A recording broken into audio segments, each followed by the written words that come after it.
হযরত আলী রাদিয়াল্লাহু তাআলা আনহু ছিলেন একজন অসাধারণ জ্ঞানী, ন্যায়পরায়ণ এবং বিচক্ষণ খলিফা ও সাহাবী। তার শাসনামলে অনেক গুরুত্বপূর্ণ বিচার কার্য পরিচালিত হয়েছে, যা ইসলামী ন্যায় বিচারের অনন্য দৃষ্টান্ত হয়ে আছে। এ গল্পে হযরত আলী রাদিয়াল্লাহু তাআলা আনহুর কয়েকটি বিখ্যাত বিচারিক ঘটনার বিবরণ দেওয়া হলো, যেখানে তিনি আত্মার দুর্যোগ অর্থাৎ সত্য মিথ্যার মাঝখানে থাকা জটিল ও সূক্ষ্ম বিষয়গুলো বিচারের অসাধারণ দৃষ্টান্ত স্থাপন করেছেন। খলিফা ও ইহুদি একই আদালতে। একবার একটি ঘটনা ঘটল যেখানে একটি লৌহবর্ম হারিয়ে যায়। কিছুদিন পর হযরত আলী রাদিয়াল্লাহু তাআলা আনহু দেখতে পেলেন একজন ইহুদি সেই বর্মটি ব্যবহার করছেন। হযরত আলী রাদিয়াল্লাহু তাআলা আনহু তাকে বললেন, এই বর্মটি তো আমার, আমি চিনতে পেরেছি। ইহুদি বলল, না, এটা তো আমার, আমি রাস্তার ধারে পেয়েছি। হযরত আলী রাদিয়াল্লাহু তাআলা আনহু তখন খলিফা হওয়া সত্ত্বেও নিজেকে বিচারকের কাছে গিয়ে মামলা দায়ের করলেন। বিচারক ছিলেন সুরাহ ইবনে হানি। তিনি শুনানি শুরু করলেন। হযরত আলী রাদিয়াল্লাহু তাআলা আনহু জিজ্ঞেস করলেন, আপনি কি আমার সাক্ষী গ্রহণ করবেন যদি আমি আমার ছেলে হাসান ও একটি মুক্ত দাসকে সাক্ষী হিসেবে দাঁড় করাই? বিচারক বললেন, হাসনাত তো আপনার ছেলে, তাই স্বাভাবিক পক্ষপাতিত্ব হতে পারে, আর দাসের সাক্ষ্য সে সময়ের নিয়ম অনুযায়ী গ্রহণযোগ্য নয়। এই অবস্থায় বিচারক প্রমাণের অভাবে বর্মটি ইহুদির পক্ষে রায় দেয়। হযরত আলী রাদিয়াল্লাহু তাআলা আনহু বিন্দুমাত্র প্রতিবাদ করেননি। তখন ইহুদি ব্যক্তি বিস্মিত হয়ে বলল, তুমি মুসলমানদের খলিফা, আর তুমি আমার মতো একজন সাধারণ ইহুদির সঙ্গে এক আদালতে এসেছ এবং রায়ও মেনে নিয়েছ? নিশ্চয়ই এ ধর্ম সত্য। সেই ইহুদি তখনই ইসলাম গ্রহণ করেন এবং বর্মটি ফিরিয়ে দিয়ে বললেন, এটা আপনারই ছিল, আমি রাস্তা থেকে পেয়েছিলাম।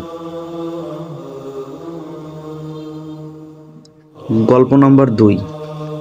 বিচার নাম্বার 2, নারীর অভিযোগ ও বিবেকের বিচার। একবার এক নারী এসেছে হযরত আলী রাদিয়াল্লাহু তাআলা আনহুর কাছে একটি অভিযোগ নিয়ে। অভিযোগ হলো, আমার স্বামী অন্যায়ভাবে আমাকে তালাক দিয়েছে আর আমার সন্তানের অধিকার থেকে বঞ্চিত করেছে।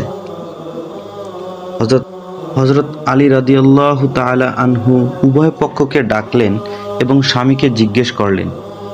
স্বামী বলল, আমি তাকে তালাক দিয়েছি কারণ সে সন্তান লালন পালনে অযোগ্য। হযরত আলী রাদিয়াল্লাহু তাআলা আনহু শিশুটিকে ডাকলেন এবং তার মায়ের সঙ্গে থাকা অবস্থায় তার মুখভঙ্গি, কান্না ও হাসির প্রক্রিয়া পর্যবেক্ষণ করলেন। তিনি লক্ষ্য করলেন শিশুটি তার মায়ের কোলে শান্ত থাকে এবং বাবার দিকে গেলে কান্না শুরু করে। তিনি বললেন, সন্তানের মুখের প্রক্রিয়া তার মায়ের জন্য ভালোবাসার সাক্ষ্য। আল্লাহ মাকে সন্তান পালনের ফিতরাহ দিয়েছেন, তাই সন্তান তার মায়ের কাছে থাকবে। এ বিচার মানুষের বিবেককে নাড়া দেয় এবং পরবর্তী এই সিদ্ধান্তই বহু ইসলামী আইনজ্ঞদের দৃষ্টান্ত হয়ে দাঁড়ায়।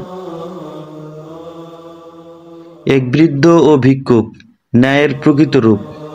একবার এক বৃদ্ধ ভিক্ষুককে রাস্তায় দেখে হযরত আলী রাদিয়াল্লাহু তাআলা আনহু বললেন, তুমি তো ছোটবেলায় কাজ করছো, এখন এই বয়সে ভিক্ষা করছো কেন? সে বলল, আমি অমুসলিম, আগে মুসলিম সমাজে কর সংগ্রহে নিয়োজিত ছিলাম, এখন আমি দুর্বল হয়ে গেছি, তাই আমাকে কাজ দেয় না। হযরত আলী রাদিয়াল্লাহু তাআলা আনহু তখন বললেন, তুমি যখন যুবক ছিলে তখন তো রাষ্ট্র তোমার উপকারে নিয়েছে, এখন যখন তুমি দুর্বল তখন রাষ্ট্র তোমার দায়িত্ব নেবে না, এটা তো নয়। তখনই নির্দেশ দিলেন যে রাষ্ট্রীয় তহবিল থেকে বৃদ্ধের পোষণের ব্যবস্থা করা হোক। এ ঘটনা আমাদের শেখায়, ইসলাম শুধুমাত্র ধর্মীয় পরিচয় নয়, মানবিক মূল্যবোধের উপরও দাঁড়িয়ে আছে। এসব বিচারের মাধ্যমে হযরত আলী রাদিয়াল্লাহু তাআলা আনহু শুধু আইন প্রণয়ন করেননি, বরং ন্যায় বিচারের জীবন্ত করে তুলেছিলেন। তার প্রত্যেকটি সিদ্ধান্ত ছিল গভীর আত্মজ্ঞান, বিবেক ও দয়া। আত্মার জটিল দ্বন্দ্বগুলো তিনি যেভাবে স্পষ্টভাবে বিচারে রূপান্তর করেছেন, তা আজও ইসলামী বিচার ব্যবস্থায় এক আদর্শ হয়ে রয়েছে।